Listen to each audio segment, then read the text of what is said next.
And they're off. They're off at the second attempt for the Sun Racing Plate, jumping 16 fences. Western Zephyr just slows into the first. Oh, we've got one's come down at the first obstacle, and it's Guard Your Dreams that has gone at number 1. Yes, indeed, is up there with Jungle Boogie, Western Zephyr, and then O'More Park.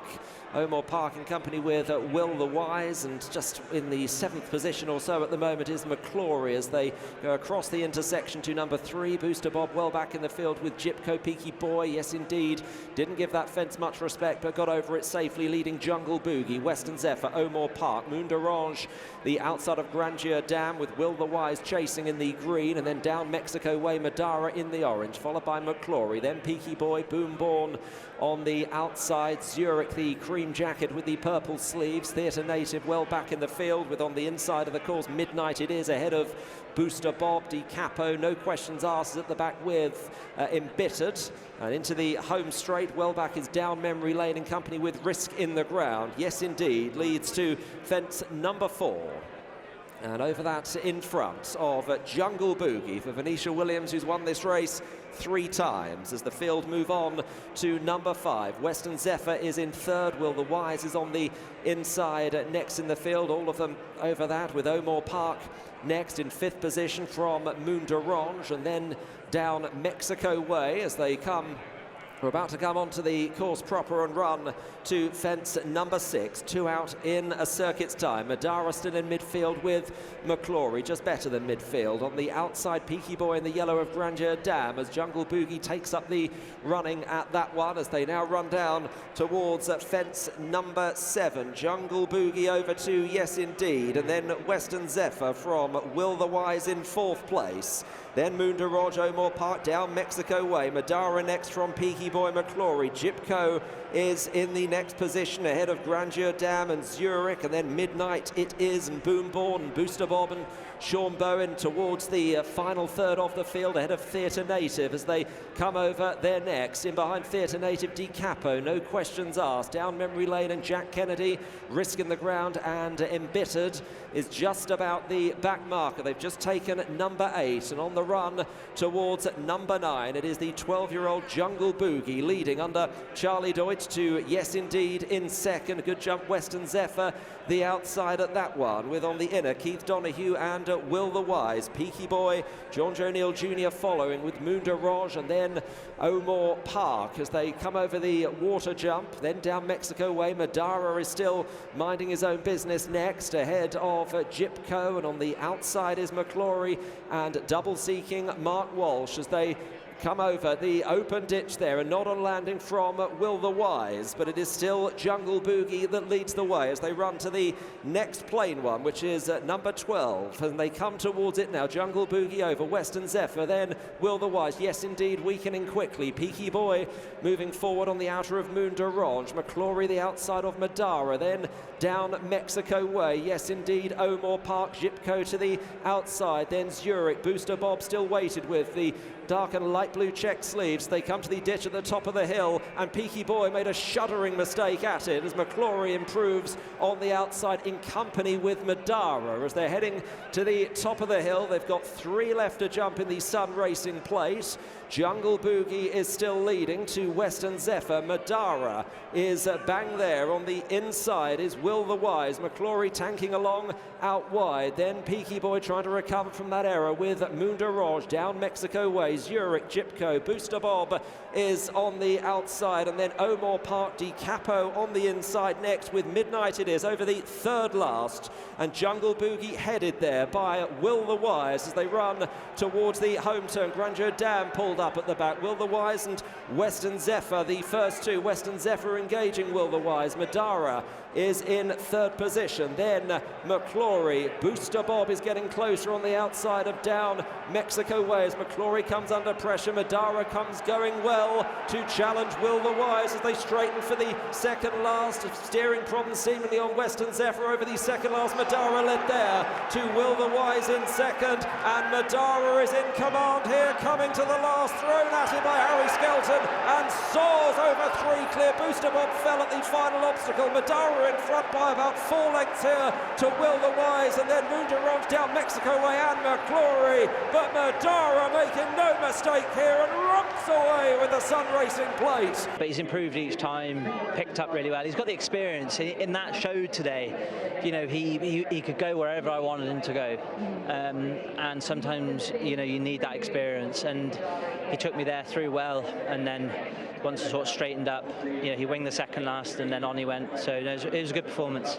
Yeah, I think that formative experience in the Paddy Power Gold Cup and the December Gold Cup, I mean, that really has stood to him here, hasn't it? Yeah, and like, to be honest, after the December Gold Cup, when I got beat on him, I was questioning him how resolute he was really in a finish, because I thought that, like, he just hung back and hung fire a little bit on me. I thought he could have won, but he'd come out at the back of that with, you know, picked up a slight injury off the back of it, so that's why he's missed the time. But look, today, you know, he showed a good attitude, pinged the last, and away he went.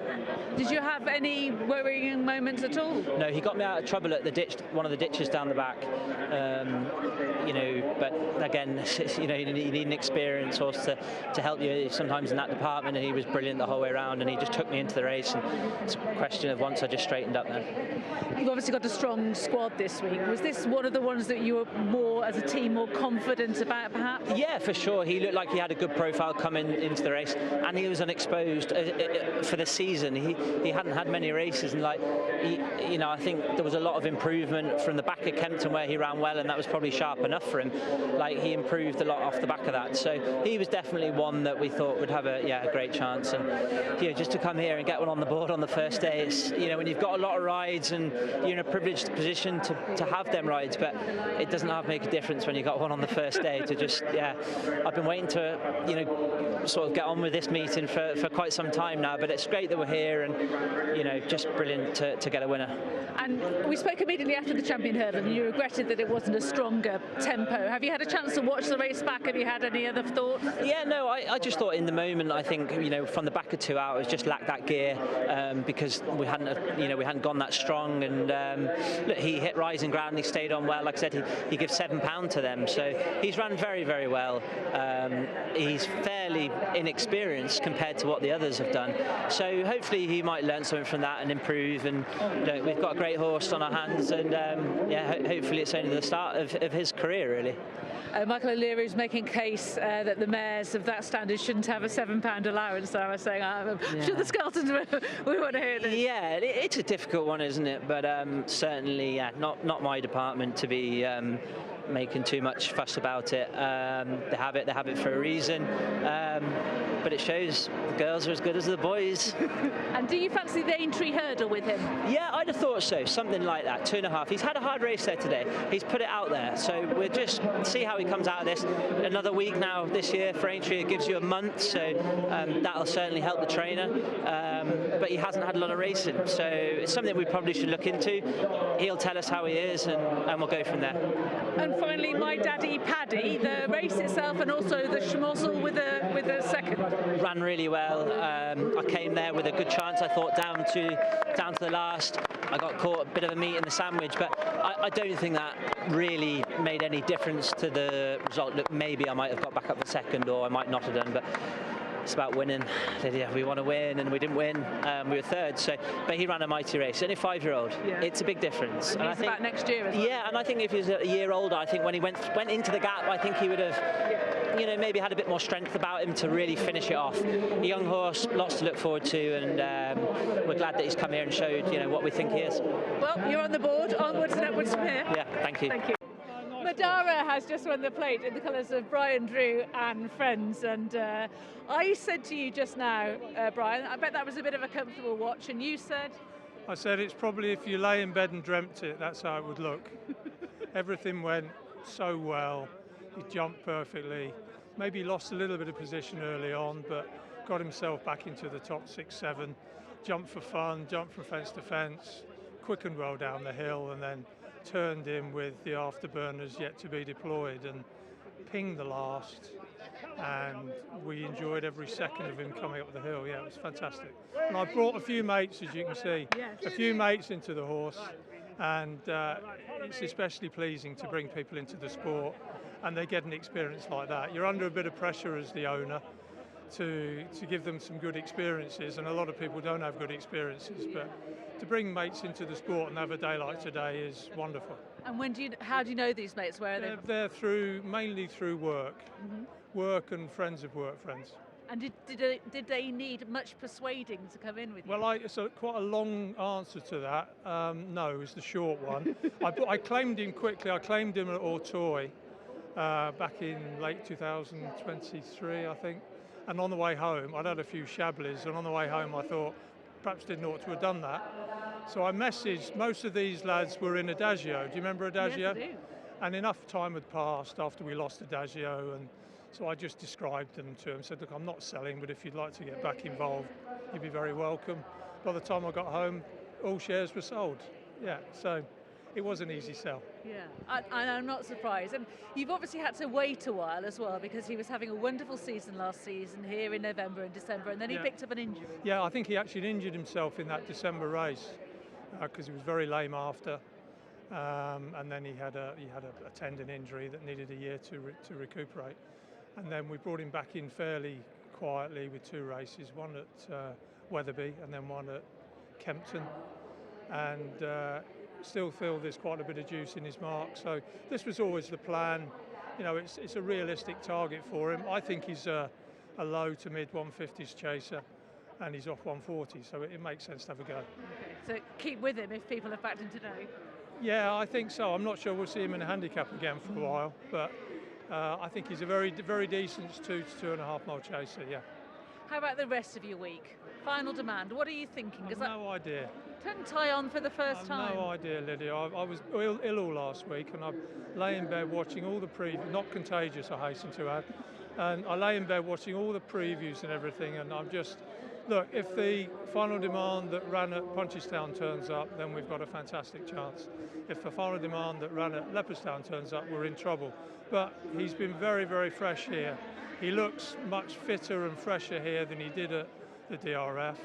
So I'm hopeful we're going to see more of the former rather than more of the latter. So I'm very hopeful.